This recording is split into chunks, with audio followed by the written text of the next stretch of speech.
Well, the murder of Ahmaud Arbery, is becoming an example of how injustice is fueled by the satanic mass news media. Now, in a recent article, it stated this: the recently surfaced video selectively showing Ahmaud Arbery's past encounters with law enforcement appear to be a collective smear job in order to help convince the court of public opinion that the 25-year-old deserved to be hunted down and killed. The release of the footage seemed to be following a familiar pattern typically seen after a white person kills an unarmed black person.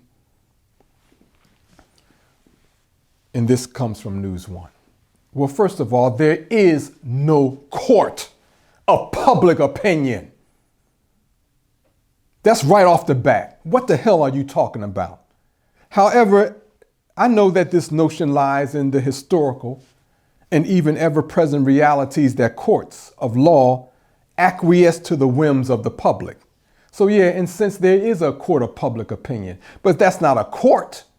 That's just public opinion that's influenced by satanic minds. And then you have weak minds who go along with it. And this is the essential task of the mass news media.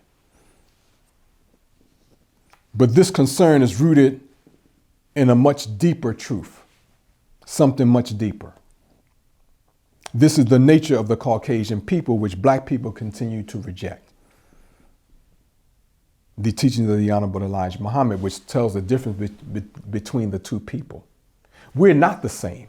And because black people, you think you're similar to Caucasian people, you make mistakes, especially if you're in leadership. We are not the same. So in the Supreme Wisdom Lessons by Master Fard Muhammad to his servant, the Honorable Elijah Muhammad, for the lost found nation of Islam in North America. In the lesson called Lost Found Lesson Number 2, Master Fard Muhammad asked the Honorable Elijah Muhammad a series of questions. I'm going to read a question in his answer that goes to the root of why we have this problem of injustice dealt to us at the hands of our enslavers and mortal enemies. Now it states, question, tell us the mental and physical power of a real devil. Question again is asked by Master Fard Muhammad, the Supreme Being. The answer given by the Honorable Elijah Muhammad. The mental power of a real devil is nothing in comparison with the original man.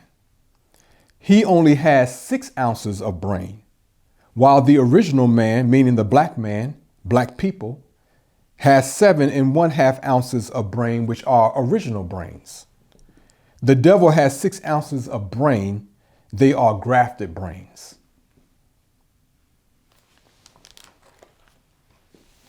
The devil's physical power is less than 1/3. He don't say how much less than, but less than 1/3 that of the original man. The devil is weak bone, weak blood because he is grafted, meaning he comes from the original. Therefore, his mental and physical power is much weaker than the original man. Now, we just put this against something that we can all relate to. You have the white piece of bread and you have the whole wheat bread. We already know that the whole wheat bread is more nourishing, more nutritious, because it's not grafted down. It's not chlorified like this white piece of bread.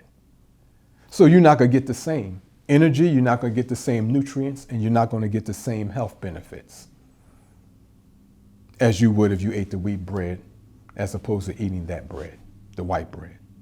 Now that makes sense.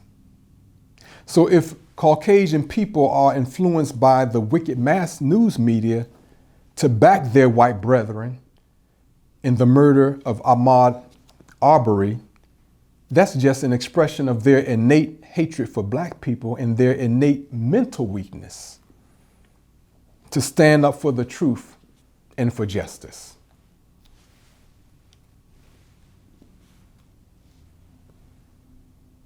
Think over that.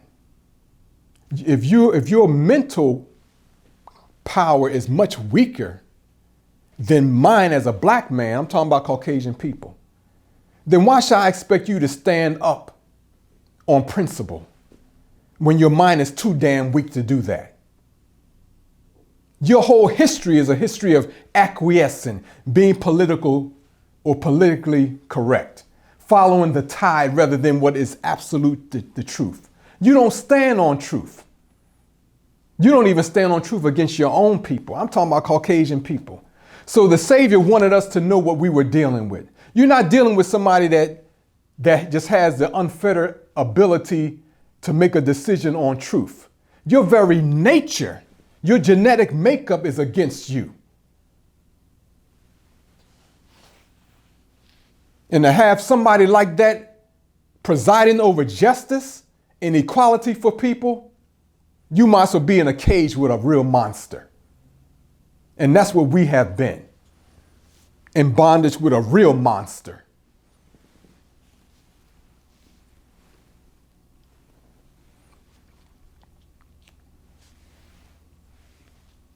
Now, that don't absolve you from doing the right thing.